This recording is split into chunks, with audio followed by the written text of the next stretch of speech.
Assalomu alaykum hurmatli kuzatuvchilar. Kanalimga xush kelibsizlar. Bugun sizlar bilan Facebook Ads Manager orqali target yoqish bo'yicha gaplashamiz. Xo'p, darslarning rejasi bo'yicha qisqacha ma'lumot berib o'taman.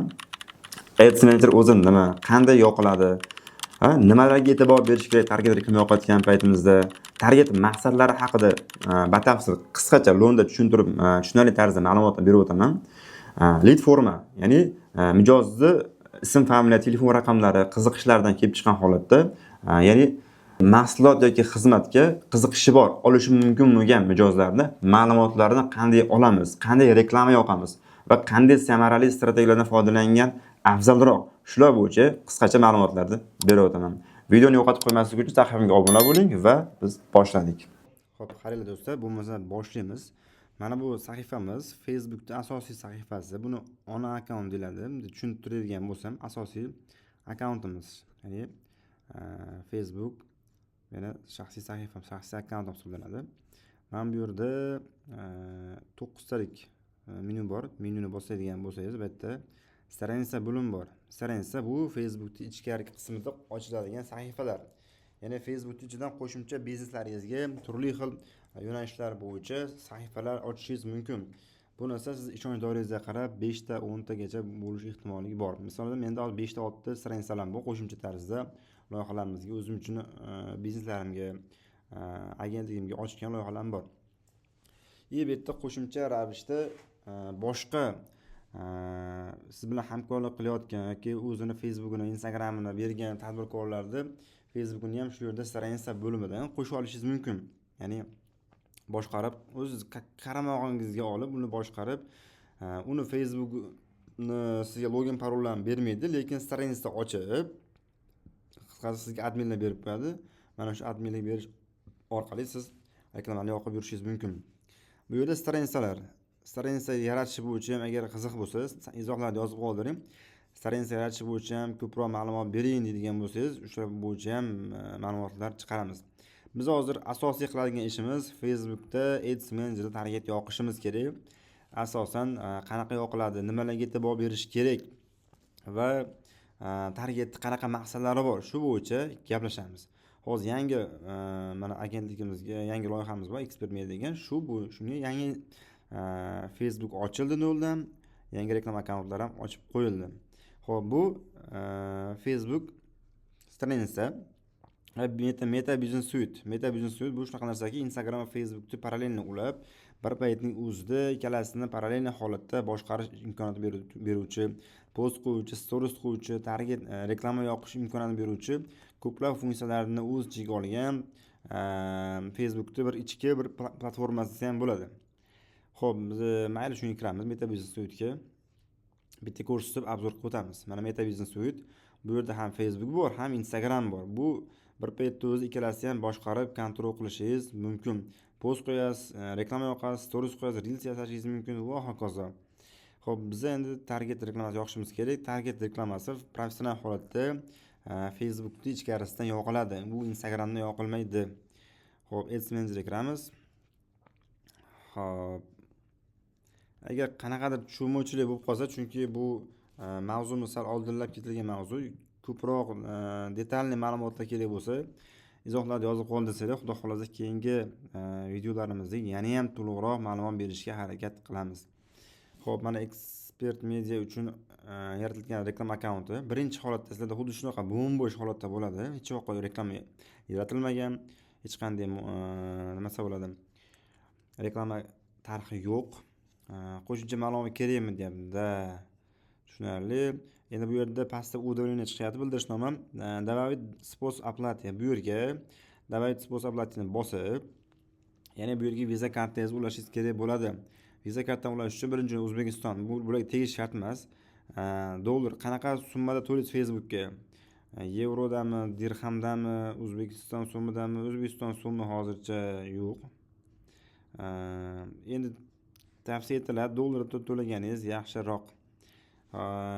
Xo'p, Часовой poyas degan joyiga, ya'ni vaqt mintaqasiga tavsiya etiladi GMT5. Necha bo'lishidan qat'iy nazar, qaysi davlat bo'lishi qat'iy nazar GMT5 tanlasangiz vaqt mintaqasi to'g'ri bo'ladi. Ya'ni yoqqan reklamangiz Misol uchun kechqurungi 5 mi yoki ertalabki 5 mi shunaqa yanglishilmoqchi bo'lmasligi uchun GMT 5 ni tavsiya etiladi. Xo'p, dalini bosamiz. Davom etganimizdan keyin, xo'p, Visa karta ulaysizmi yoki Mastercard yoki UnionPay mi? Qaysi biri yaxshiroq tavsiya etgan kerak deyapti. Va bu yerda dalini bosib, Visa karta bo'lsa Visa kartangizni yoki Mastercard bo'lsa Mastercardingizni ham ulab ishlatishingiz mumkin. Tavsiya etiladi Visa karta olayotganda iloji boricha onlayn Visa kartani olmanglar, chunki onlayn Visa kartalarda blokka tushish, qulflanib qolish ehtimoli juda ham yuqori. Mastercardda ham unchalik effekt kamroq nisbatan Visa kartani olish tavsiya etamiz. Agar Visa kartani realniy offlayn holatda oladigan bo'lsangiz, banklardan bir kunda chiqarib beradi, o'rtacha 50 ming so'm yoki bepul anaqalar ham bor. Qisqasi, debetni kredit karta dalini bosamiz. Va bu yerga karta raqamingizni kiritasiz. Hozir men kiritgan karta raqamlarim barchasi chiqib turibdi. Hozir bossamiz ochilib qoladi. Shuncha qisqasi, bu yerga kartang kimga tegishli? Misol uchun Rahmatullohga tegishli. Nomer karta raqamini misol uchun raqamlarni kiritasiz. O'sha raqamlaringizni hotozo ana karta ham bor ekan shunaqa raqamda. Xo'p, kun oy sanasini kiritasiz. CV raqam bu CV raqami Visa karta orqasidagi 3 xona raqam hisoblanadi. O'sha raqamni kiritasiz va сохранить tugmasini bossangiz, sizni Visa kartangiz Facebookda Ads Managerning reklama akkauntiga ulangan bo'ladi. Tushunarli? Bo'ldi, shu asosiy Visa kartani uladik. Endi reklama kampaniyasini hosil qilish bo'yicha gaplashamiz. Endi umumiy holatlar rабочий stolni tushuntirib o'tadigan bo'lsam, reklama akkaunti mana bu yerda. Kompaniya ma'lumot sifatida aytib o'taman, kompaniya bilan kompaniyani farqi bor. Kompaniya boshqa, kompaniya boshqa. Ko'proq ma'lumotlar Telegram kanalimda link qoldiraman pastda. Kirib obuna bo'lsalaring, metrikalari bo'yicha Facebook bilan tanishish, shular bo'yicha ma'lumotlar berib o'tganmiz. Kompaniya bu reklamani hosil qilish, nastroyka qilib sozlash, auditoriyani tahlil qilish, raqobatchilarni o'rganish, mijoz portretini tuzish, ularga mos offerlar va takliflarni ishlab chiqish, hammasini bitta qilib qisqasi aytadigan bo'lsak, buni umumiy nomini kompaniya deb ataladi. Pastdagisi отчет по reklama bo'yicha hisobotlar olishingiz mumkin. Auditoriya bo'limida bu yerda esa siz o'sha qaysi auditoriyaga mo'ljallab reklama yoqmoqchisiz? Yoshlarmi, o'rta yoshli insonlarmi yoki ayollar yoki erkaklarmi, vohagami yoki viloyatgami, yoshi nechida, jinsi qanaqa, nimalarga qiziqadi, qanaqa telefon ishlatadi, iPhone mi yoki Samsung yoki boshqa Android telefonlarimi, kompyuterdan kiradiganmi yoki ko'proq telefondan kiradiganlarmi, talabalarmi yoki boshqami, shu bo'yicha qiziqishlarni shu yerda auditoriya bo'limidan siz nima qilasiz? O'zingizga maqsadli, ya'ni maqsadli auditoriya nima degani? Maqsadli auditoriya siz mahsulotingizni olishi mumkin bo'lgan, qiziqishi mumkin bo'lgan insonlarni jamlanmasi. Ya'ni 100% oladigan emas, lekin qiziqishi bor, olishi mumkin bo'lgan larni jamlanmasi. Xo'p, столение счета и оплаты. Bu yerda o'sha Visa kartangiz, ulangan Visa kartalaringizni qarzdorliklar bo'limini ko'rib kuzatib borishingiz mumkin. Asosan 80%, 90% holatlarda reklama akkauntlar bloklanish sababi qarzdorlik masalalari bo'ladi. Qolgan 20% atrofida siz reklamani ishlatadigan kreativingiz, misol uchun rasm yoki kreativingiz, video roligingizda qonli sahnalar, 18+ sahnalari misol uchun urushlar, pichoqli sahnalar bo'ladigan bo'lsa, diniy sohaga oid videolar bo'ladigan bo'lsa, sizni akkauntingizdagi video roligingizni bloklashi yoki yana bu holat takroran qaytalanadigan bo'lsa, bir umrga reklama akkauntingizdan bloklanishi ham mumkin. Shuning uchun tavsiya etiladi, reklama qilayotgan paytda ochiq soch narsalarda, qonli sahnalarda umuman reklamaga yoqish tavsiya etilmaydi, chunki ularning qonunchiligiga to'g'ri kelmaydi. Xo'p, bu yerda Visa kartangizni yana qo'shimcha ravishda ulashingiz mumkin.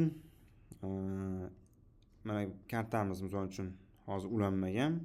Nevi birinchi sposоб karta raqami ulanmagan. Endi mana shu добавить sposobni bosib kartangizni ulashingiz mumkin.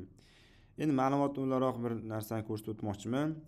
Действие связи bo'limidan настройки оплата bo'limiga kirsangiz, eng pastida informatsiya o kompaniya degan menyu bor. Bu nima degani? Bu nimaga kerak? Bu siz reklama yoqayotgan paytingizda Facebookda o'zi ham sizdan qo'shimcha endi soliq oladi. O'sha soliqdan ozod qilish uchun.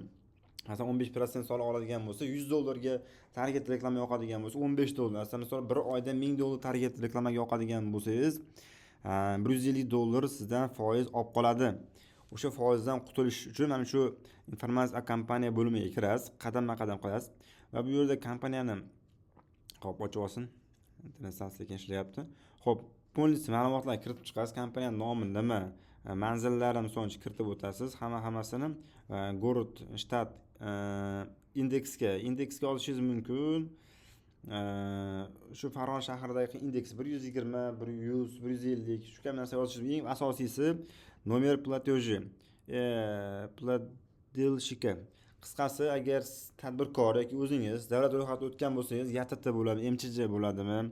Farqi yo'q. Davlat tomonidan berilgan soliq maxsus ruxsatnoma bo'ladi. O'sha ruxsatnomadan stil raqami deyiladi asosan 912 xonali, o'shani kiritib qo'ysangiz, soliqdan sizni ozod qilib qo'yadi. Ya'ni endi bu nima degani? Bu o'zi davlatga itak o'zi Facebookdan foydalanmasdan oldin ham davlatga soliq to'layapman. Endi Facebook ham siz reklamadan foydalanganingiz uchun sizdan qo'shimcha NDS 15% soliqni olib davlatga beradi. Mana deb beradi-da, misol uchun. Agar siz buni kiritib qo'ysangiz, shu Facebook biladi, o'zi bu inson tadbirkor va davlatga o'zi soliq to'layapti. Shuning uchun yana bundan qo'shimcha soliq olishim kerak emas, mantiqsiz deb sizdan soliqlarni olib tashlaydi. Tushunarli? Asosiy ma'lumotlar shu. Event menejeri bular bo'yicha keyinroq gaplashamiz. Hozir paytda vaqtimiz qisqa, videomiz cho'zilib ketib qolishi mumkin. Shuning kompaniya bo'limiga kiramiz. Maqsadlari bo'yicha tanishib boshlaymiz. Agar qayerdadir savollar bo'lsa, tushunmay qolsangiz, Telegram kanalim pastda link qoldiraman. Ko'proq ma'lumotlarni o'shada ko'rib olishingiz mumkin. Bepulga ma'lumotlarni ham ulashib boraman. To'g'ridan-to'g'ri qanaqadir savollar bo'lgan bo'lsa, berib o'tishingiz mumkin. Xo'p, davom etamiz. Reklama hosil qilish uchun birinchi o'rinda kompaniya hosil qilishimiz kerak. Kompaniyadan keyin esa gruppa hosil qilinadi. Ya'ni maqsad nima? Maqsad, masalan, xususiy maktab yoki xususiy bog'chaga o'quvchi jalb qilishimiz kerak biz. Xususiy maktabga, bog'chaga, xususiy maktab dedik. Xususiy maktabga o'quv jalb qilish uchun kompaniya hosil qilindi va uni gruppalarga bo'lishingiz mumkin.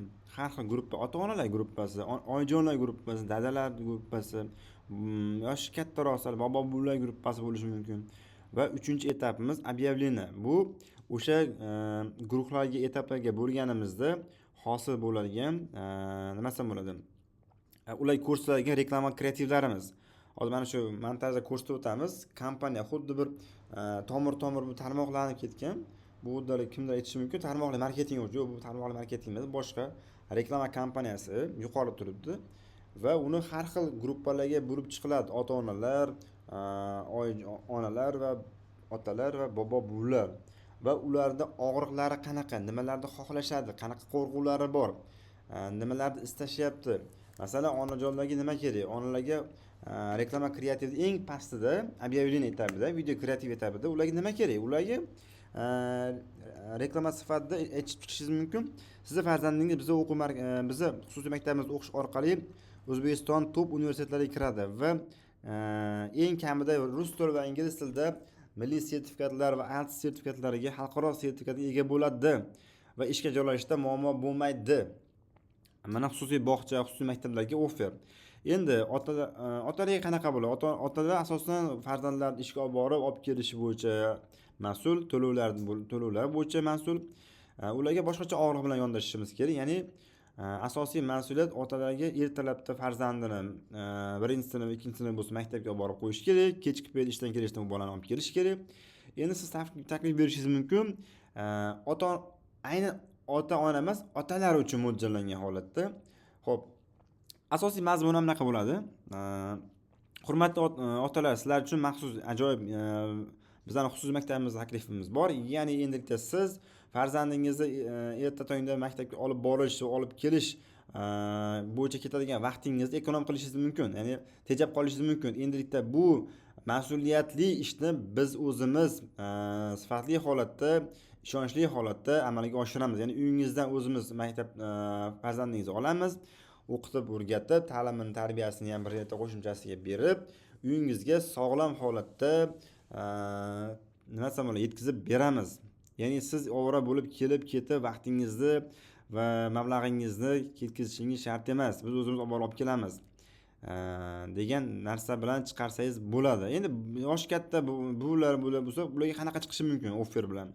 Ularga misol uchun nevarangiz bizni xususiy maktablarimizda o'qish orqali nafaqat bilim, balki ta'lim, balki tarbiya ham oladi. Ko'pchilik yoshlarimizda hozirgi paytda telefon, ijtimoiy tarmoqlar, har xil o'yinlarga qaramlik juda ham ommalashib ketdi. Hattoki ular shu darajada o'yinga kirishib ketdiki, nima yeyotgan, nima ko'rayotgan, hattoki kim keldi, ya'ni insonlar bilan kirishimlilik hislatlari ko'nikmalar borgan sari yo'qolib bormoqda. Mana shu hislatlarni biz bolaga hozirdan berib boramiz, telefondan maksimal darajada uzoqlashtiramiz va bilim olishga, insonlar bilan kirishimli bo'lishga, liderlik qobiliyatlari, insonlar boshqara olish qobiliyatlari, kitobxonlik va erta tongda misol turgan paytda assalomu alaykum oyijon, assalomu alaykum bujon, yaxshi dam oldilaringmi? Salomatmisizlar? deydigan darajada tarbiyali qilib chiqishga biz harakat qilamiz va mana shu asosiy maqsadimiz shulardan iborat deydigan bo'lsa, bobo buvilar ham misol uchun o'sha farzandini yoki nevarasini o'sha xususiy maktabda berish ehtimolligi nisbatan yuqori. Nimaga? Chunki bobo buvilarga u sertifikatni, altsdan uncha narsa ular tushunmaydi-da. Ularga asosan shunaqa bolasi ta'lim tarbiyali, ilmli, aqlli bo'lsin. Hammaga o'rnak bo'ladigan bo'lsin. Ko'proq ularga qadriyat berish kerak.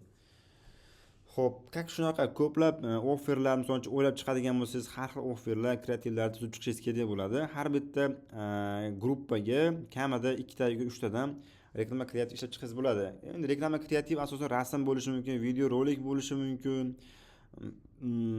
Shunaqa. Endi siz aytmoqchi bo'lganim, qaysi bir kreativingiz yaxshiroq natija beradi, qaysi biri ko'proq sotuvlar olib keladi, lekin buni biz oldindan bila olmaymiz. Buni test qilib, kichkina summa bilan test qilib ko'rmagunimizgacha. Shunday ekan do'stlar, oldin test qilib ko'ramiz. Xo'p, qisqacha kirishni boshlaymiz endi. Sazza birinchi reklama kampaniyasi hosil qilish uchun birinchi Sazza tugmasini bosamiz va bu yerda Facebook tomonidan reklama qilishimiz uchun 6 ta maqsad beriladi. Bu maqsadlardan birinchisi uznamaymiz, o'zi nom bilan ma'lum, ya'ni nima? Uznamay brendni tanitish, axlatlar oshirish, ko'proq prosmotrlarga ega bo'lish. Ikkinchisi trafik. Agar saytingiz bo'lsa, o'sha reklama yoqish jarayonida kreativingizni, ya'ni podrob tugmasiga siz saytingizni kiritib qo'yadigan bo'lsangiz, o'sha podrob tugmasini bosish orqali sizni profilingizga emas, to'g'ridan-to'g'ri veb-saytingizga yoki veb-saytingiz yo'q bo'lsa, Telegram kanalingizning linkini ham qo'yish orqali Telegram kanaliga ham odam yig'ishingiz mumkin. Audience degani bu bir-biri bilan misol postingizni yana ham ommalashtirish, взаимодействие, like bosish, prosmotr, kommentariy, konversiyani yaxshiroq oshirish. Ya'ni direktingizga yozdiradiganlar deyiladi. Keyingisi lead bu nima? Bu potensial mijoz, ya'ni sizning mahsulotingizda yoki xizmatingizdan foydalanishi mumkin bo'lgan insonlarning guruhi va ularning telefon raqami, ma'lumotlari, dalillari bo'lishi ham mumkin. Va lead bo'limida siz mijozlari to'g'ridan-to'g'ri sizga qo'ng'iroq qildirishiga yo'naltirishingiz ham mumkin. Va hop, keyingisi продвижение приложения. Bu nima degani? Bu agar sizni ishlab chiqargan biror bir ilovangiz yoki birorta bir nima desam bo'ladi, programmangiz, o'yiningiz bo'lishi mumkin, payme, click, qanaqadir bir insonlarga bir manfaat tegadigan bo'lsin, o'sha ilovangizni yaratdingiz, ko'pchilikka manfaat beradi, lekin ko'pchilik buni bilmaydi, eshitmagan. Endi nima qilish kerak? Endi uni Facebook orqali ham siz ko'pchilik insonlarga rasm yoki video rolik orqali bu qanaqa programma, bu qanaqa muammolarga yechim bera oladi, nima uchun bu ilovani siz ustonaga qolishingiz kerak degan ma'noda reklama qilib, target reklamasi yoqadigan bo'lsangiz va reklamani pastda bilasiz, reklama knopkasi chiqadi, подробный, отправить сообщение, звонки va hokazo yoki подать заявки degan tugmalar chiqishi mumkin. O'shanda yana bitta tugma qo'yib qo'yishingiz mumkin. Bu qanaqa? Bu установить degan. Ya'ni ushbu ilovangizni foydali jihatlarini ko'rsatdingiz va endi insonlar uni nima qilish kerak? Uni o'zi yuklab olish kerak. Chunki produkt shunaqa, yuklab olishga mo'ljallangan.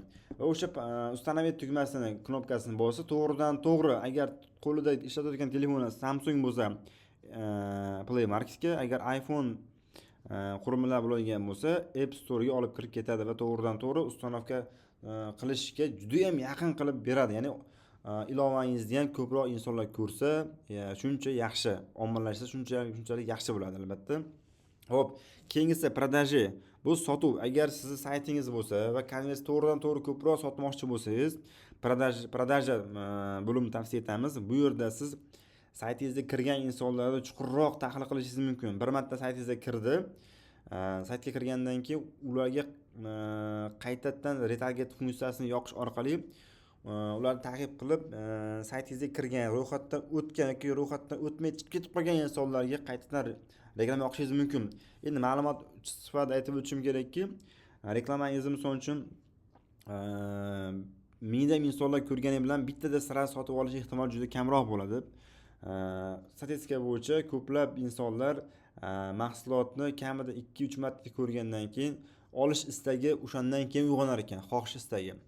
Ana undan keyin siz ko'rgan, bir marta ko'rgan, 2 marta ko'rgan, reklamangizni ko'rgan, saytingizga kirib chiqqan, lekin hali olsammi, olmasammi, hozir pulim yetadimikan deb yurgan insonlarga reklama kreativingizni yana ham boshqacharoq, kreativroq, odamni diqqat tortadiganroq qilib, o'zimda olib qaraganda marketing vazifasi shu, insonlarni qiziqtirish, o'sha mahsulot yoki xizmatdan foydalanish uchun xohish uyg'otib qo'yish, sotib berish emas, baraka topinglar. Qiziqtirish va xohish uyg'otish. Uni sotish, mijoz bilan shartnomalar qilish, u sotuv menejeri va sotuv bo'limining asosiy vazifasi hisoblanadi.